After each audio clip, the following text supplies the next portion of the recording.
سردار نواب اکبر بگٹی صاحب کسی بھی تعارف کے محتاج نہیں ہیں۔ انہیں 2005 میں ایک ملٹری آپریشن کے ذریعے قتل کر دیا گیا تھا، اور اس قتل کی جو وجہ تھی وہ تھی ڈاکٹر شازیہ۔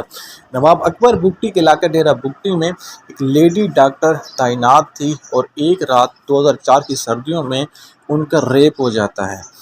نواب اکبر بگٹی کی پرائیویٹ ملیشیا تھی، اور ان کی جو انٹیلیجنس سروس تھی وہ بے حد فعال تھی، اور اسی انٹیلیجنس سروس نے انہیں یہ بتایا تھا کہ ڈاکٹر شازیہ کے ریپ میں پاکستان آرمی کے ایک کیپٹن کا ہاتھ ہے۔ تو نواب اکبر بگٹی جو کہ اپنے علاقے کے بہت بڑے سردار تھے،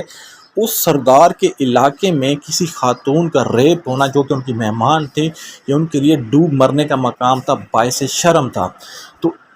نواب اکبر بگٹی نے اپنے علاقے کی اس بدنامی سے بچنے کے لیے اور اس داغ کو دھونے کے لیے انہوں نے اس وقت پاکستان کی ملٹری جو قیادت تھی ان سے یہ مطالبہ کیا کہ اس ریپ میں ملوث اس کیپٹن کو ان کے حوالے کیا جائے، لیکن ملٹری اسٹیبلشمنٹ میں جو کیپٹن تھا ان کو اکبر بگٹی کے حوالے نہ کیا، اور یہیں سے جو ہے پاکستان کی حکومت اور نواب اکبر بگٹی کے درمیان جنگ چھڑ گئی۔ بیچ میں کچھ مذاکرات بھی ہوتے رہے، لیکن نواب اکبر بگٹی اپنے مطالبے پر ڈٹ گئے اور انہوں نے کہا کہ جب تک ڈاکٹر شازیہ کا